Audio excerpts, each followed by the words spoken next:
Hello everyone, welcome back to Autognizant channel. Today I have another interesting Java interview question to share, and this interview question will be able to test your ability to choose the correct data type for storing user inputs and as well as your ability to solve the problem in particular order. You will understand what I mean by this in a while. Let's get started. The problem statement is take any string input from user and print the string after removing vowels from it. And we also have to print the count of each vowel. For example, if user enters education as input string, so A's occurrence is 1, E occurrence is 1, so I occurrence is also 1, and O and U. So we have to count the occurrence of each vowel inside the string, and we have to print the string after removing all the vowels. So after removing all the vowels, the string looks like DCTN. So how to solve this problem? First thing we need to do is accept the string from the user and store it in a string builder. Why we need to store it in a string builder is because strings in Java are immutable. We cannot modify a string in Java. That's why we have to use the string builder. If you go with string, it will not work.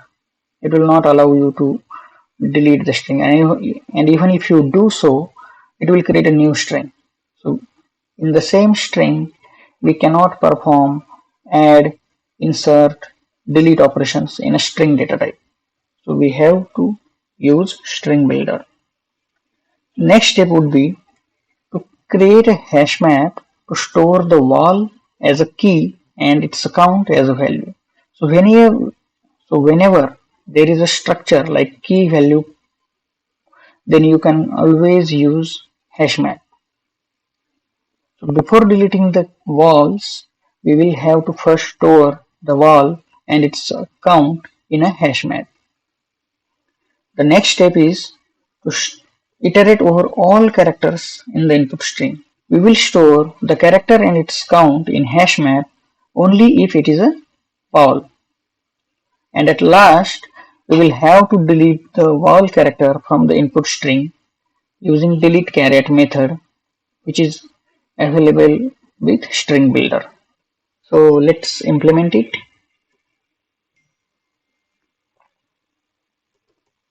So I'm gonna first take the input from the user.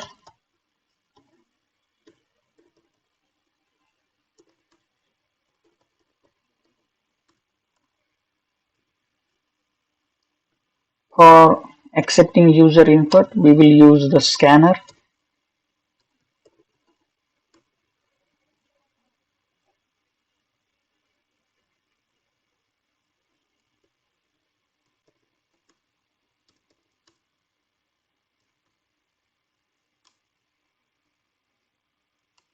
And we will accept the input from the keyboard. So we have to specify system.in, and then we will read the next line that user enters and store it in a string builder variable. So we will create a string builder variable,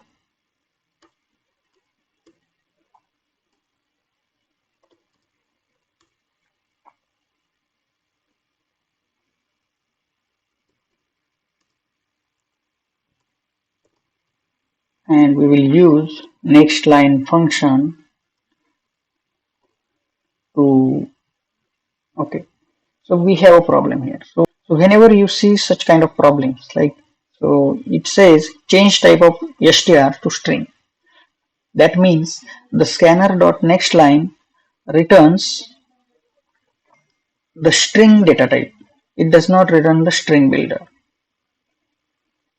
So what we will do, we will have to store it in a string.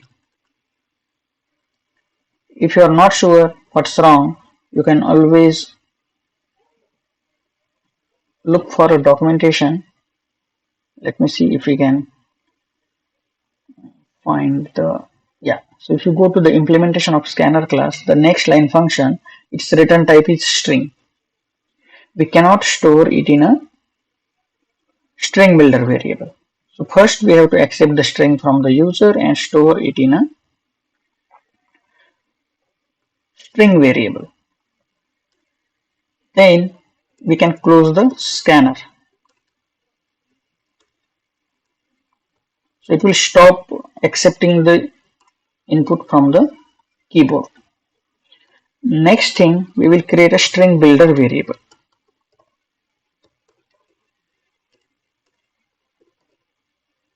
And while creating a string builder variable, we will provide the string in the str variable. Now our input is a string builder variable which contains the string that has entered by the user. We will also need a hash map to store the vowels and its number of occurrences. So we'll create a hash map of character type as a key and integer to store its count. We will be able to store the vowel as character and its occurrence as an integer. Let me import the hash map and map. So now we are at step number 3 and we have to iterate over the all characters in the input string. So what we will do, we will use a for each loop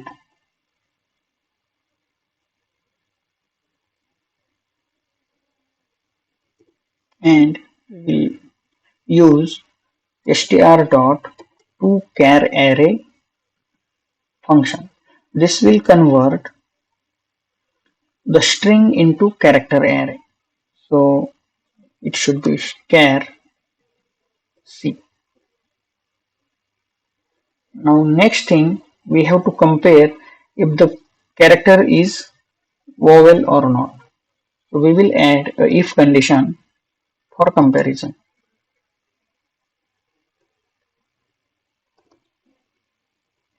If c is equal to capital A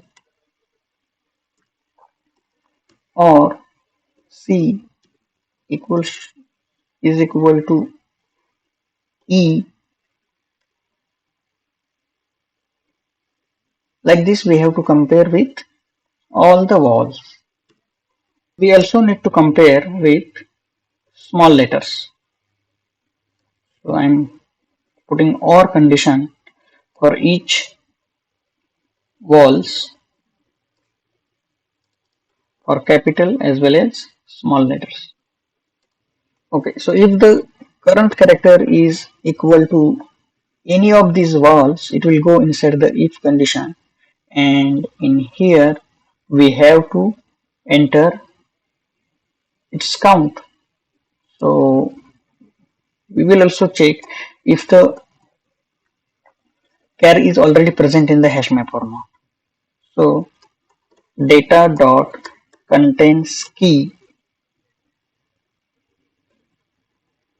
then that means the character is already present. So we will have to just get the existing value and increment the count by 1. If the wall is already present in the hash map, we will get the existing count and increment it by 1. If the wall is already not present, then we will have to insert it into the hash map and put its count as 1. And let's print the hash map.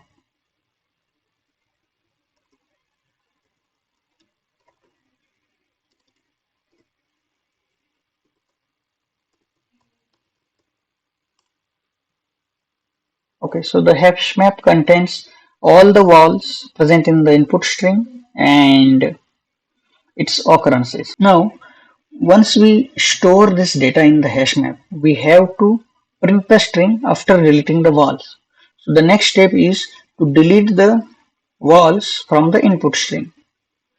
In order to delete the character from the input string, we have to use delete caret method at a particular index. First, we need to find out the index of the val. So we will use the index of method from the string builder. Int index is equal to input dot index of string. So, but we have a val in a type character, and the string builder has index of string, so it will not accept the character. If I just show you, it will complain saying that cannot convert C into string. So we need to convert the C into type string. So for that we can use the value of method from the string class.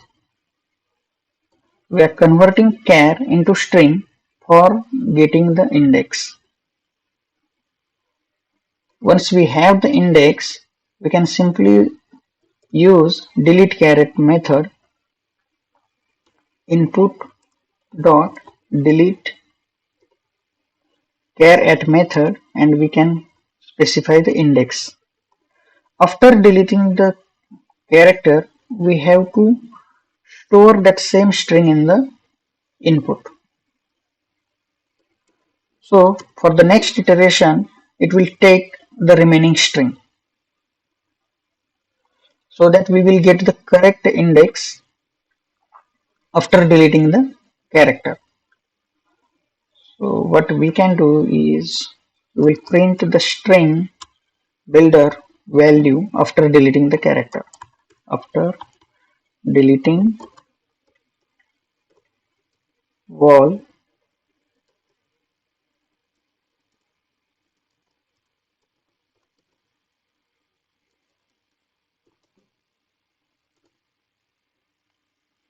and at last we will print the final value of the string builder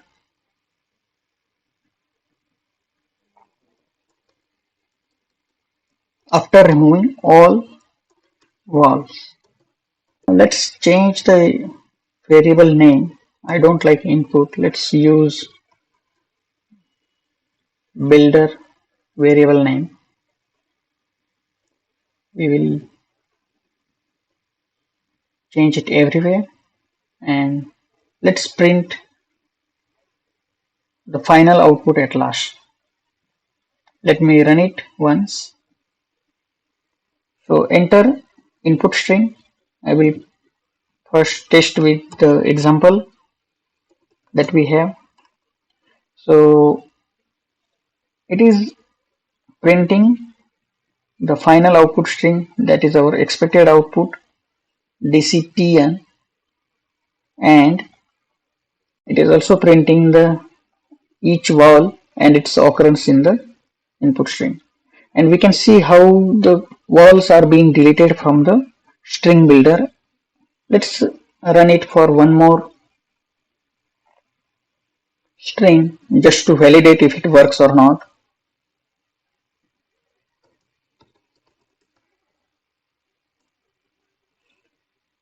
So I entered my name, and here we have only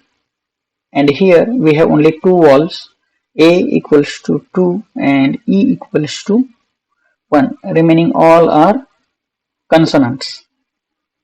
So we can see the correct output after removing a, which has occurred 2 times, and e, which has occurred only once. Thank you so much for watching. I will see you soon for another lesson.